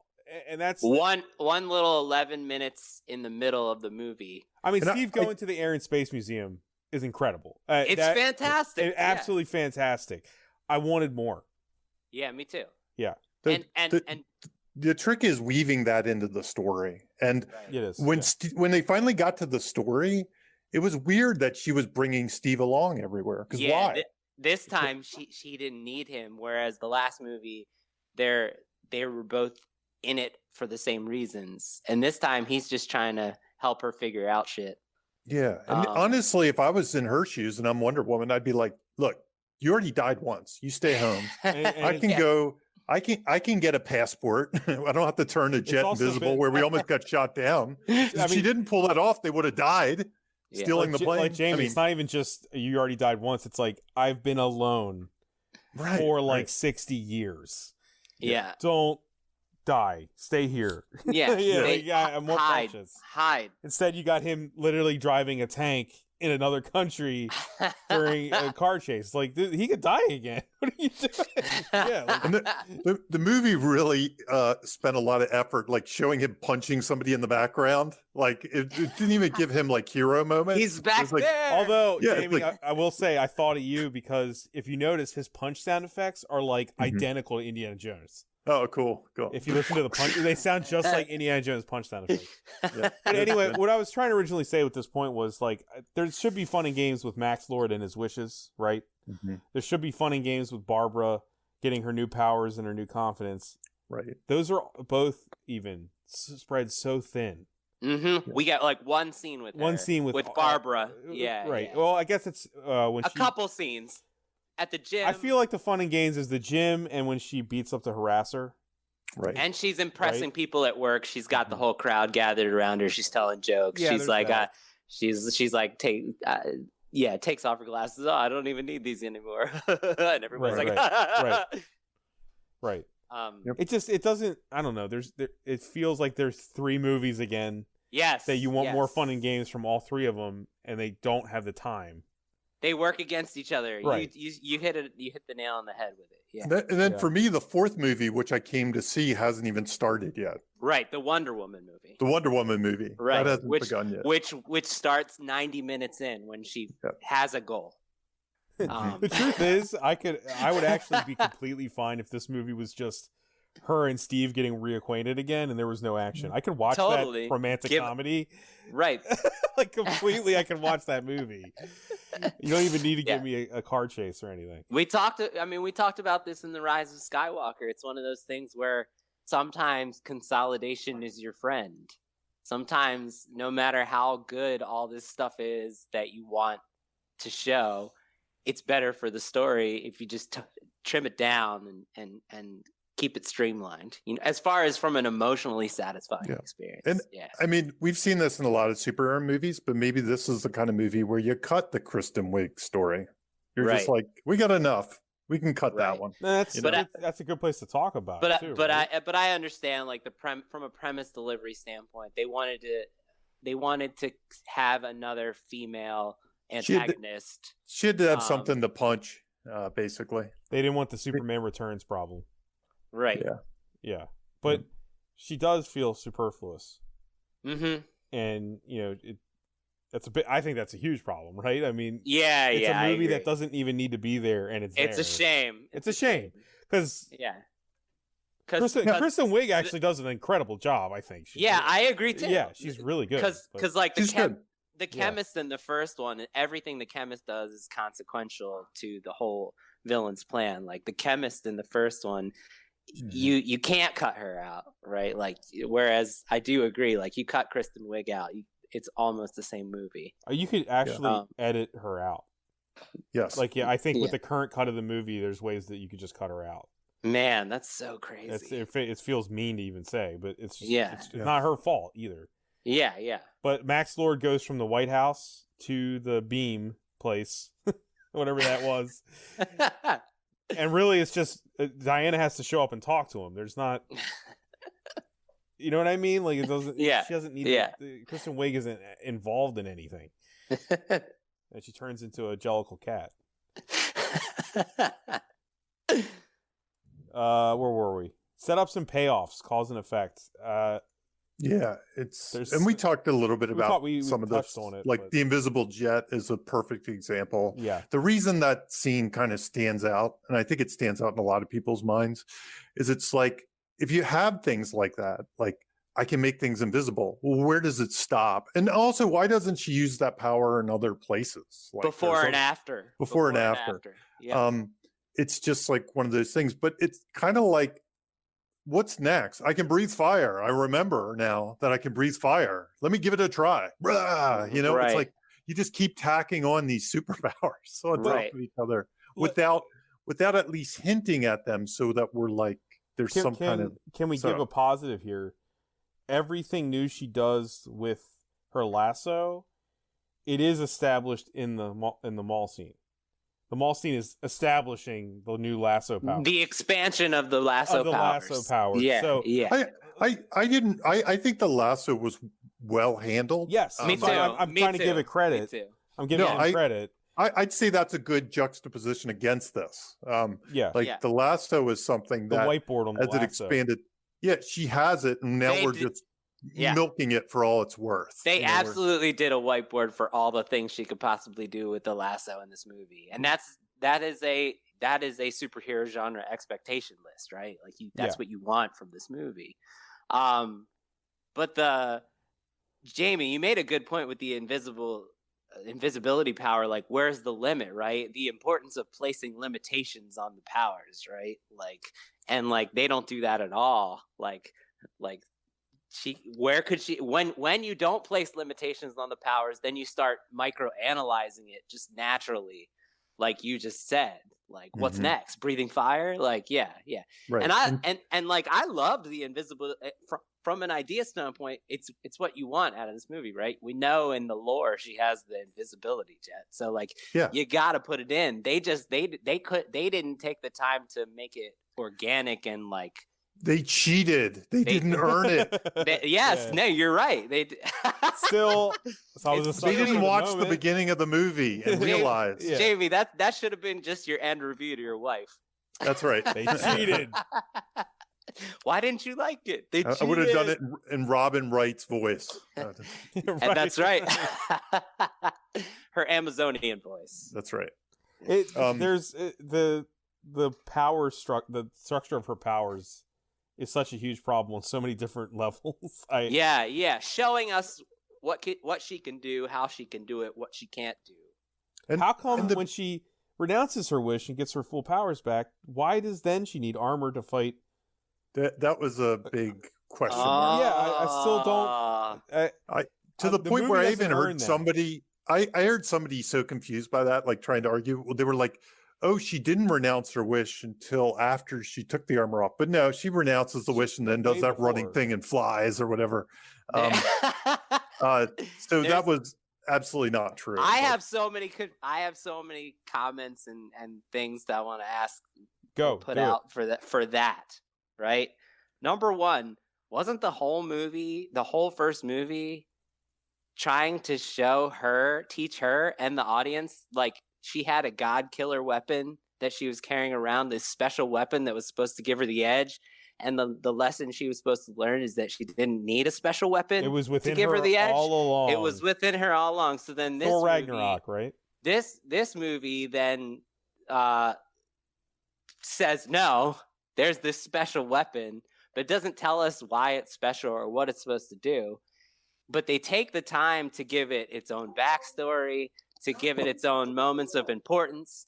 They treat it like we talked about this. We just finally talked about this in The Invisible Man. They treat it like the secret weapon, right? There it is.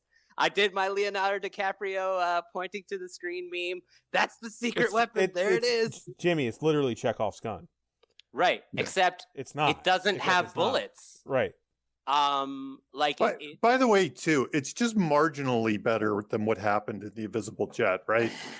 They basically create a scene where it's like, what's that against the wall? Let me tell you. And it's only marginally better. There's an organic way to discuss that. Maybe in the mall heist, that's what she was after or something. Right. Story. Let me throw this out there. What if you started the movie out with Themyscira fighting the world with the armor? Right. And then cut to her in the Smithsonian dusting it off or something. A million ways. Yeah, but right. It's the alien, it's the loader in Aliens. If Ripley just got in the loader and the alien was just and she had to get out of the loader and then keep fighting. It's of no consequence whatsoever once she puts it on. It goes to so much trouble to say that it was her fighting the world with that armor, and then Barbara just takes out the armor. Right. Yeah. So how powerful is Barbara exactly? And then my other question is, if there was no specific reason she had to do something special to put the armor on, why isn't she always fighting in this? I always had that question. It doesn't make any sense. Why not always wear the armor? Reach out to the gods or something to be imbued with the armor power. Since they didn't give us any of that positives, reasons for why to wear it or what happens when you wear it, we're asking all these questions, right? They didn't handle it right, and so the secret weapon does nothing special. It's man, the secret weapon does nothing special. She does nothing to get it, and then she fights a character who kind of doesn't need to be there. I love it. I absolutely love how much of a mess it is. I'm totally agreeing, mind you. Yeah. The Yeah, but anyway, there's a lot of weird setup payoffy kind of stuff in this thing that come in like that. But one of my other bugaboos that I always mention was there's one coincidence that happens in this movie, and other people pointed out where when they're in what country did they go to where the car chase happened? Cairo. Was it Cairo? Cairo. And they just happen to drive by. I mean, come on. So hard. There he is. Oh, he's over there. That was him. Yeah. That was him. That was him. I mean, come on. We're not even trying at this point, right? They're yeah. I mean, Cairo's pretty big. So we've talked about we didn't really Cairo's pretty big. The world's pretty big. I live in a small town, and the odds of me driving past any of you guys on any given day is very low. Yeah. Yeah, it's like I'm in Maryland. Oh, Jamie Nash. Oh, there he is. There he is. They could have absolved all that really because she's a god, technically, right? Wonder Woman's technically like a god, right? Yeah, she's a goddess. Okay, so like all they had to do was introduce Destiny into this, and it would absolve when Destiny is at play, it absolves all coincidence, right? Because you go, well, fate is guiding the wheel, right? But this movie's just like they walk into the office, his boarding pass is right there. And what's funny is the boarding pass has the date on it, right? But he just saw the boarding pass, and then they get the plane to fly, and he's like, "Oh shit!" Like he literally says when he picks up the boarding pass, "If these dates are right, he should be going to Cairo right now." And then the next scene, he's like, "Oh shit! It's 4th of July!" Like, yeah. What was the deal with that 4th of July thing? I don't know. It was so bizarre. It was no. There's so many ways, like put a parade that they have to drive by or something. I know, Jimmy, you're saying to introduce like the whole Force explanation on how she could have found him, but why not just, if they found the passport thing, just add some more papers on the desk or something? Like, no, I know. It says he's going to meet with this guy. No, I know. You know what I mean? It doesn't. Yeah. But we've established there's so many coincidences. I didn't count them up, but I can think of 5 off the top of my head. Yeah. And we've kind of established that they were not really concerned with that at all, with making the if then. Yep, the if then structure, the cause effect of things. So instead of saying, if blank happens, then blank happens, right? Yeah. Instead of saying then this happens and this happens, it's this happens, therefore this happens, so this happens. It's the opposite. Exactly. In this movie, it really just felt like they had the whiteboard. And they didn't pay attention to how to get from A to B. They were just like, we need to get to A to B. So really what they gave us was A to D. Yes. And they didn't give us B and C. And I see that a lot. Like one of my most common notes is show us the missing story note card, because what we're doing is we've gotten to D, and getting to D was way too easy because you're not interested in showing us the complications of B and C on the way there. And this movie's like trying to be like, well, we can't make this movie 3 hours long. And this is a personal bugaboo I have with collaborators sometimes, with critics. Whenever people get to that point where they're like, come on, it's just a comic book movie. Right. It's supposed to, who cares? And I've heard collaborators say that. I've heard critics say it. I've heard everybody. Or sometimes you just get, it's just a movie. Or I see shit like this in the movie all the time. People get it. Turn your brain off. And just have fun. As soon as I hear that to me, I can't abide by that. I do not abide by that. Yeah, I need everything to be to finish off that quote. It was Spielberg that said that. He said, it's somebody that says, "Turn off your brain and have fun." He said, "My brain is where I have fun." Right. Oh shit! Yeah. I love it. I'm using it forever. Yeah. Even my pal George Lucas once said, "Well, these are stupid kids movies," or whatever he said. Some quote similar to that.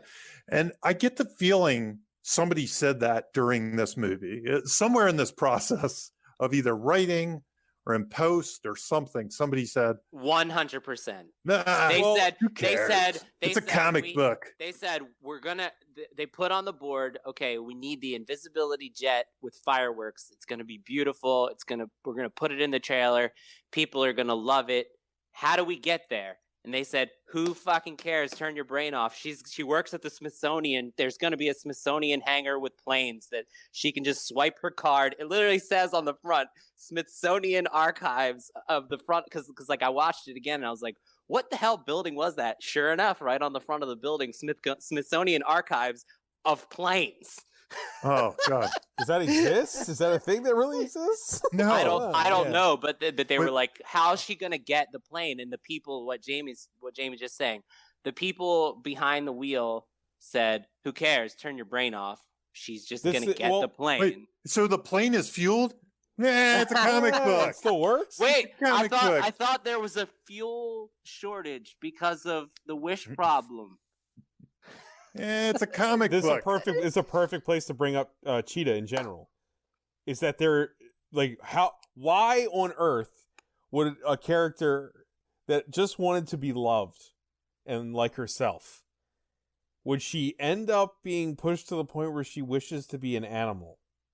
Is there any setup to that at all in the movie? At all? No. Yeah, no. But she has to become Cheetah. What does it matter? It's a comic book movie. So she just wishes out of the blue to be an apex predator, even though this character is not obsessed with animals. Hold on. Not out of the blue. She really liked tiger print in the beginning. She did. I'm saying her clothes are like the one thing that's a setup. Maybe there's the setup right there. That's all you need, is right? that it? The tiger print? She loves cheetah print or whatever.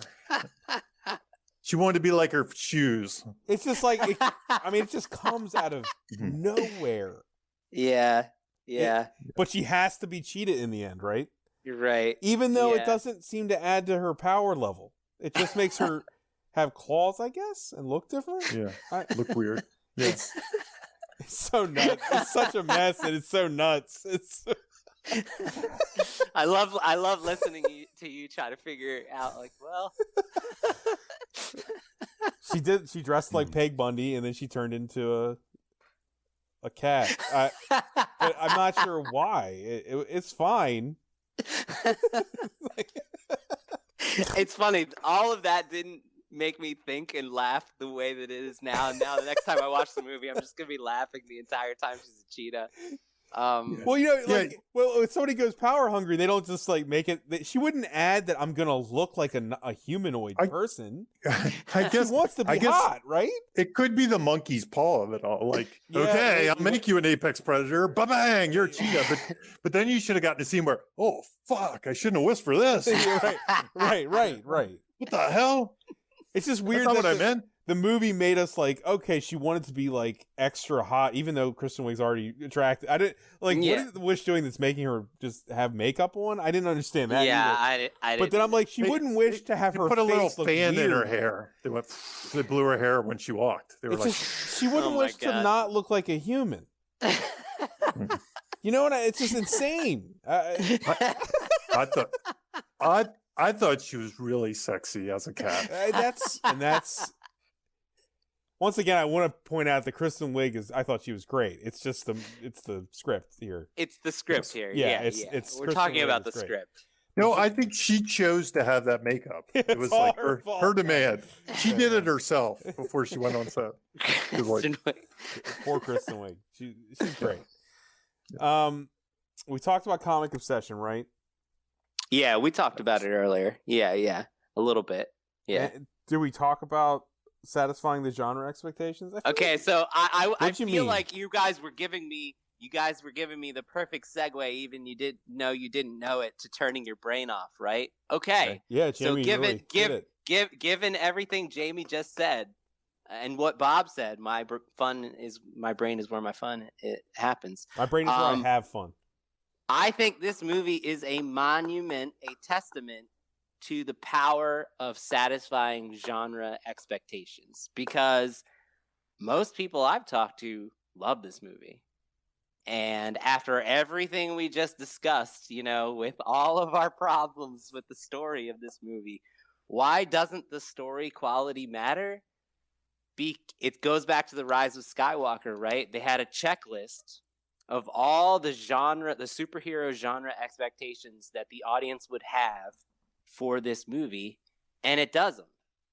Yeah. And because it satisfies Wonder Woman with a lasso doing all these different things. Wonder Woman in the invisible jet.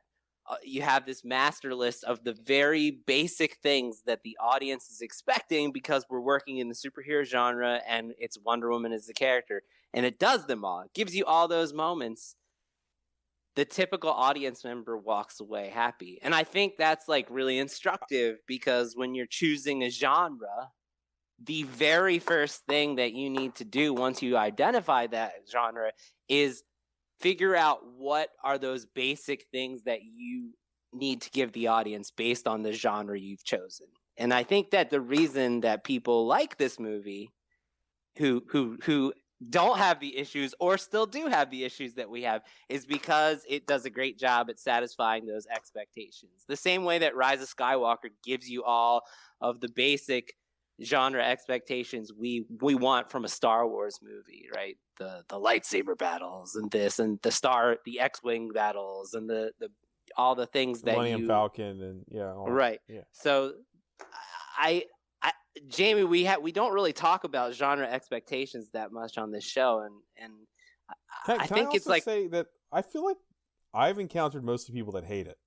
So we've had a Really? different experience there. Yes, we have. I feel like an odd man out for enjoying it as much as I did, but I'm connected to a lot of people who don't think about this care stuff. about Don't care they're not, about like, stuff. Yeah. not fucking film Twitter. Here's it's interesting though. I think your point is very valid. It's in that totally valid. Yeah. you can screw up everything else, but if you land this, there'll be some people that like it. You know, maybe Steven Spielberg won't like it, but there will be some people that like it. Like I've sat next to those people in Marvel movies, and there'll be some random thing like that's the ring of blah blah blah that does that, and it wouldn't even be used in the movie, but they're just so excited to see it because they read about it. Yeah. There it is. There's the oh, I knew who that is. That's such and such somebody. So and it's like, yeah, so what? He's just standing there in the background. We love to talk. If I may bring up Film Crit Hawk, he's a great writer. Mm-hmm. We've talked about on the show before. He always talks about texture versus text. This movie is all texture and not text. But this movie gets the texture right. Like, right. I'll be honest. Like, the first movie, I think, is a better movie. I'm gonna watch, in the rest of my life, I'll watch Wonder Woman 1984 way more than I'll watch Wonder Woman. You know why? Because I like Gal Gadot's costume more. I like the tone better, and it's more fun to me. It's able to do a lot more stuff with her superhero stuff. It's more like the Wonder first Woman the movie. TV show. Yeah, that's the thing. Yeah. It just is. Yeah, regardless of how messy it is. I in some ways agree with you. I think the first one's much better. It's simpler, stuff like that. Totally. I'm not. It has a certain seriousness from the Zack Snyder world that's still in it. That No Man's Land sequence is incredible, literally workable. It has a place, but I'm more in tone with this type of movie. I mean, this is more my style of movie. I like to laugh and have fun and kind of a broad thing, and I like mixing the fish out of water. And even though the first one mixed fish out of water, but I like the romance and nostalgia and all the other stuff. I like the big mix of it. So in that sense, the texture, you're right, to me is much more appealing and my wife didn't watch the first movie because she doesn't really like superhero movies. She liked the texture of this movie. She enjoyed this movie like for those things because she likes 80s movies and she likes kind of things with a laugh and that are fun and more noon on Christmas morning, quite honestly. Right. Yeah. That's what it felt. It felt more like that than the last movie. Felt like it had more of a weight and a seriousness and stuff, even though it had a fun. war movie. You said it in World War War I trenches. It's gonna lend itself to that. Yeah. So I think there's definitely something to be said that if you get some of this texture right, if you get some of these genre expectations right, I go back to David Goyer's interview, Batman Begins. I remember they made a big deal about the first thing they did was they wrote like a whiteboard of things people expect from Batman, and they wrote those, and then they riffed off the rest of it. I think exactly, and that it's the basic ingredients for the meal, and that's what I was getting at here. It has all those things. What, and they did a good job of at least meeting that. And I think you were talking about like people pointing out things that they referenced and screaming, that something that fans will recognize but normal people won't. I mean, for me, in this movie, you know what my real favorite scene is? When she's fighting Barbara and she's saving people. Yeah. She's not letting the guys die at any cost. She tells Steve, no, they didn't deserve it. I was like, the movie might be a mess, but Wonder Woman looks great. The action's awesome, and she cares about people dying. That little bit, it's like a fan of this character has been waiting to see that kind of thing for a long time. And what you've described is genre expectations. Exactly. That's what I was trying to conclude on there. Yeah. And you hit the nail on the head there. That's like, you're a fan. I'm a huge fan of Wonder Woman. I'm a huge fan of Superman too. Man of Steel does not satisfy my need to see Superman saving people. This movie, a mess. It satisfies who Wonder Woman is. The movie itself, this self-contained story, might be a mess, but she's still there. It's Wonder Woman. And she's doing all the things you wanted her to be doing in the movie. When you make a superhero movie, genre expectations, the first thing you need to get right, and most importantly, is the hero. And so far, Patty Jenkins has gotten the hero correct 2 times. You can give me a million Wonder Woman movies as long as Wonder Woman's right. Then I'm happy. That's awesome, Bob. I just for instance, I consult on a lot of scripts that don't do this, right? They have. I just recently consulted on an action comedy, and the person gave me all the comparables. They were like Spy, the comparables, great action comedies, and they had a premise that was a great action comedy premise in its construction, but then their characters weren't like in primal danger, weren't doing anything that had to do with action oriented things until the end of the movie. Their foes weren't primal threats to them. The side characters weren't like, it was missing like the Jason Statham and Spy. He's like, I attached this arm with this arm. Like, so you have those are basic expectations with an action comedy. What types of characters do you need? What types of locations do you need? What types of things are going to happen based on this being an action comedy, right? Just the basic set. And I see that a lot. And then I try to communicate to people, well, you're missing these genre expectations. And for some people, they're not even thinking about that as like one of the early steps in the idea process. And I think this movie is a great example. If there's anything that's a good teaching thing for this movie, it's those genre expectations. Jamie, the David Goyer thing, they absolutely did the David Goyer thing. What are all the things that the audience wants to see in the Wonder Woman movie? At the very least, we have to do all those things. And they did. And and I give credit to Patty Jenkins and I guess Jeff Johns for that. Yeah, all the stuff we could criticize the mess all day, but they did that right. Mm-hmm. What do I want to see Wonder Woman do, and how do I want her to be and act? What's her morality? Mm-hmm. I think the movie answers that properly.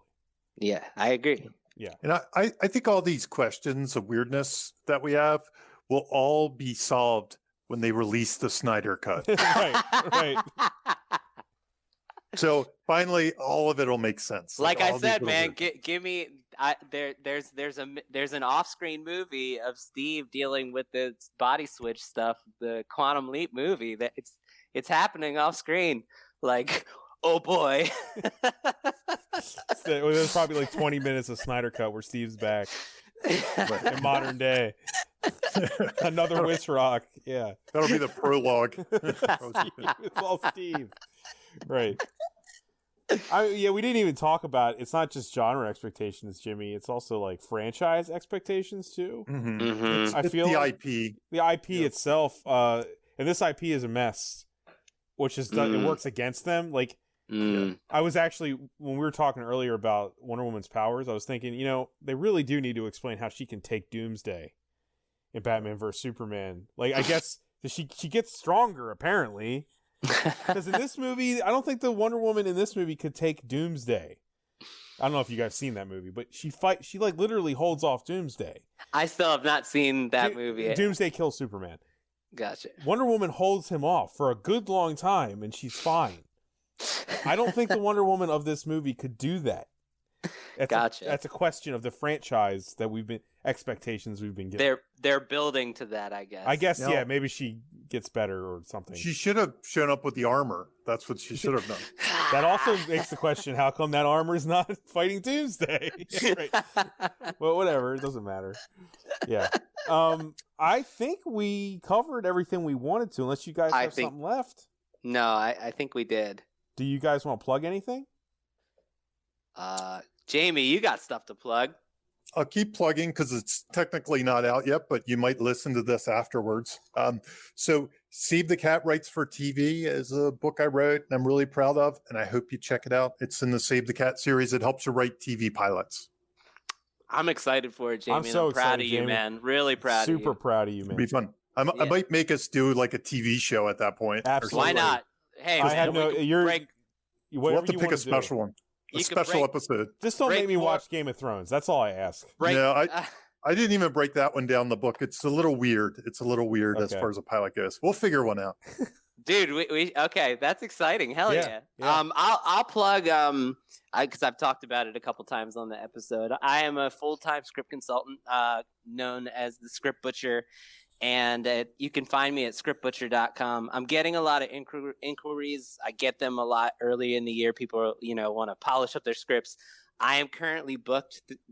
This is January 2021, and I'm currently booked through April of 2021. So if you are interested in getting notes, I'm usually booked about 4 to 6 months in advance. So you can find me at scriptbutcher.com. It's like if you're starting to write a screenplay, that's when you should hit. You should hit me up and say, yeah. I'm fortunate in that way. By the way, right in time for contest season. If you do it now. Oh, I love it. Yeah. Right in time. I try not to talk about that because I have a love-hate relationship with the contests. I think they're very But if you're entering Nichols, book Jimmy right now. now. Nichols is a good one. Yeah. Yes. And I'm just going to plug, I'm at Thundergrunt Bob at Instagram, Twitter, TikTok, whatever the hell you want, Just gonna follow me, whatever. It doesn't matter. I didn't write any books or butch any scripters. But, I think that's everything, guys. Yeah, man. Thanks for listening, guys. Yeah, seriously. Bye-bye. See you guys. Wonder Woman 1985 episode. All right. Bye. Later. You have just listened to Writer's Blockbusters, a screenwriting podcast featuring two professionals and another guy. Available only on Thundergrunt.